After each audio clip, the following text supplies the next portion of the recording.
Assalamualaikum warahmatullahi wabarakatuh.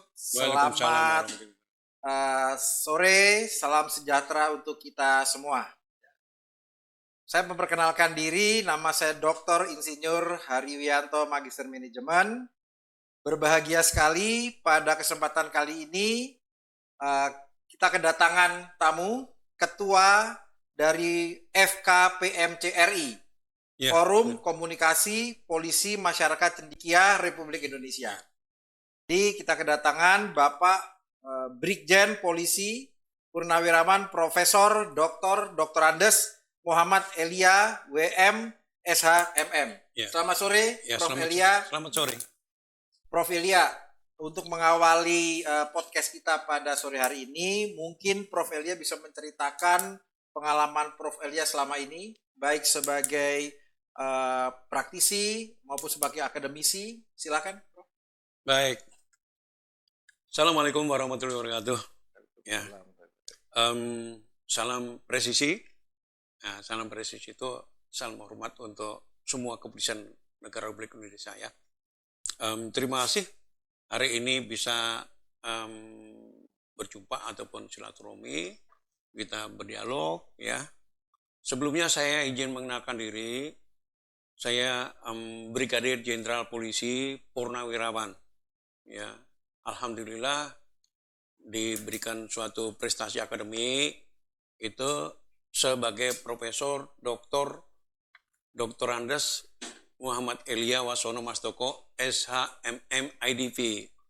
Nah itu ya katakanlah sebagai praktisi dan akademisi dan juga saat ini bekerja dan berkarya untuk negara, bangsa, agama dan keluarga.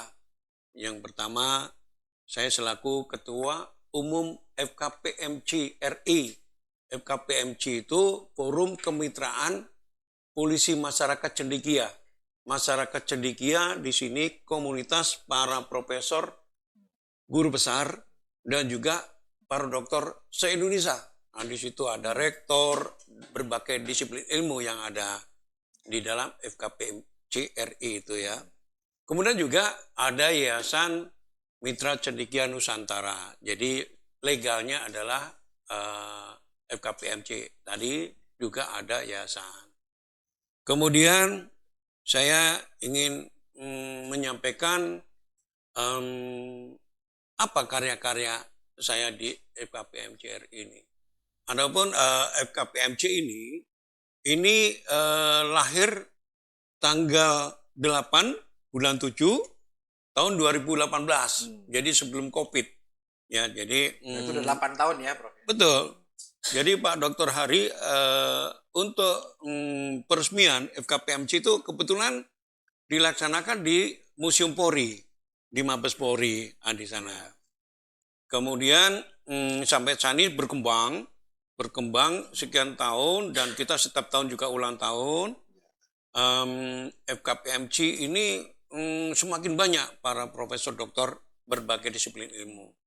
Sehingga kita yang pertama memberikan kontribusi kepada tentunya negara Republik Indonesia, juga kepada kepolisian negara Republik Indonesia, kemudian juga kepada masyarakat yang sering kita sampaikan itu tentang Polmas, perpolisian masyarakat ataupun community policing. Nah ini community policing ini kita belajar bertahun-tahun di Jepang. Nah itu.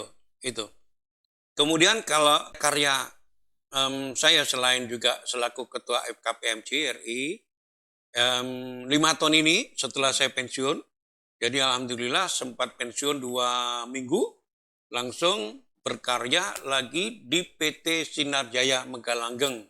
Itu selaku Direktur SDM dan kuasa hukumnya. Kemudian juga selaku Ketua Dewan Pakar Bela Negara Mitra dari Kemenhan RI. Nah itu. Dan selaku Ketua Gojuas. Gojuas itu Karatido yang di bawah Porki.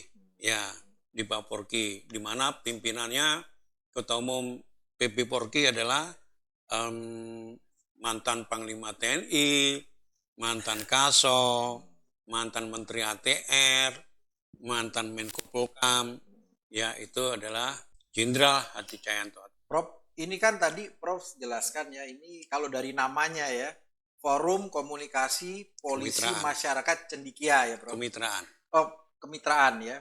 Nah, jadi ada disinggung di situ kepolisian, kemudian ada masyarakat. Ini siapa saja nih Prof yang terlibat di dalam FKPMCRI Prof? Ya, jadi selain para profesor, guru besar, kemudian para dokter Indonesia, itu juga kita melibatkan berbagai lapisan masyarakat. Ya, berbagai lapisan masyarakat, baik stakeholders yang ada. Bahkan FKPMC ini selama 6-7 tahun, itu benar-benar kita door-to-door system ke kementerian-kementerian. Ya kan? Ke Unhan RI, ke Kementerian Kemenhan, kemudian ke perguruan-perguruan tinggi, universitas, ya baik negeri maupun swasta, itu ya. Dan sekaligus rekan-rekan dari FKPMC ini juga memberikan kuliah-kuliah umum. Oh, iya, ada kuliah jadi umumnya FKPM juga ya, ini Pak? ya memberikan kuliah-kuliah umum tentang DIKU, Digital Quotient, tentang wawasan Nusantara, wawasan kebangsaan, bela negara yang berbasis Pancasila. Jadi kita bersyukur teman-teman para profesor doktor ini berbagai disiplin ilmu. Ya, Prof. Sehingga kita selain memberikan kontribusi kepada kepolisian negara Republik Indonesia, juga kepada kementerian yang lain, Kementerian Pendidikan khususnya, ya kan. Jadi saling silaturahmi dan kita sering untuk melaksanakan FGD maupun juga tadi saya sampaikan tuh The Police Cast to Campus, kemudian juga FKPMC Cast to Campus. Nah itu, itu secara rutin ya. Oke. Ya. Prof, selama kan sudah hampir 8 tahun ya, sekitar 8 tahun berjalan nih FKPMCRI. Selaku ketua dari FKPMCRI, apa tantangan-tantangan yang selama ini dihadapi, Prof? Ya, sebenarnya kalau kita bicara tantangan tuh kan ada sebuah teori ya, ada peluang dan kendala. Ya, namanya kendala juga banyak, tapi kita mencoba kita jadikan peluang. Ya, betul. Jadi kita jangan berpikir kendala saja, tapi disitulah ada peluang kan. Teori SWOT yang orang sering mengatakan seperti itu ya. Nah, jadi karena kekompakan, karena kita punya banyak disiplin ilmu, kita sering juga silaturahmi, kemudian sering diskusi dan sebagainya, sehingga semua permasalahan itu dianggap problem solving. Jadi segala sesuatunya itu ada way out-nya, kita mencari yang lebih baik itu melalui problem solving, gitu ya. Oke. Iya, Prof. Nah, kemudian ini, Prof, di tahun 2026 ini apa, Prof, yang akan dilakukannya, program-program apa yang akan dilakukan di tahun ini, Prof, untuk FKPMCRI? Ya, FKPMC itu banyak itu milestone-nya. Ya, milestone-nya banyak. Karena apa? Karena teman-teman itu kan akademisi praktisi ya. Jadi membuat semacam kurikulum, program yang tadi saya sampaikan milestone tadi ya. Nah, sehingga FKPMC dari tahun ke tahun itu bukan hanya untuk acara seremonial ulang tahun saja. Selain juga door to door system tadi, saling ketemu, kemudian kita diminta oleh rektor ataupun oleh perguruan tinggi memberikan kuliah-kuliah umum seperti itu ya. Nah, jadi programnya cukup banyak terkait termasuk juga kegiatan-kegiatan sosial masyarakat. Ini saya malah pengalaman saya di perguruan tinggi, maksud saya di perguruan tinggi khususnya di Universitas Mustopo. Waktu itu saya ingat rektor saya Prof. Budiarjo, ya, Profesor Budiarjo, itu memberikan program-program yang terkait dengan saya wakil rektor 1, itu terkait dengan tugas-tugas akademik juga, tugas pengabdian masyarakat. Nah, beliau Prof. Budi menyampaikan, coba untuk dilaksanakan menyentuh kepada langsung masyarakat, baik masyarakat yang marginal maupun masyarakat modern.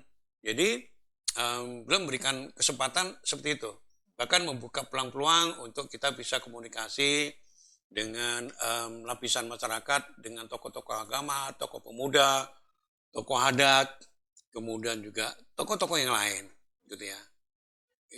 Prof, ini kan tadi Prof sudah jelaskan anggota dari FKP MCR ini kan banyak profesor, banyak dokter. Ini kan kumpulan orang-orang pinter nih, Prof. Orang-orang yang smart gitu ya. Nah, tapi biasanya orang-orang pinter smart ini kan punya pendapat yang bisa berbeda-beda ya. Dan sangat-sangat kritis. Nah, bagaimana nih menyatukan pendapat-pendapat yang kritis yang berbeda dari orang-orang pinter ini, Prof? Ya, kita punya prinsip ya, Nusantara. Ya, Nusantara. Ya. Orang mengatakan dari Sabang sampai Merauke, semua adalah bersaudara.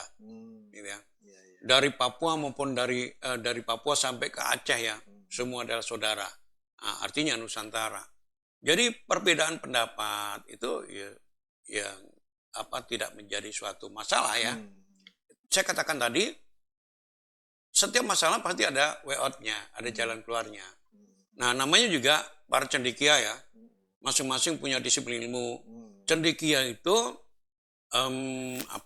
cara-cara berpikirnya, olah pikirnya itu secara kognitif dan metakognitif.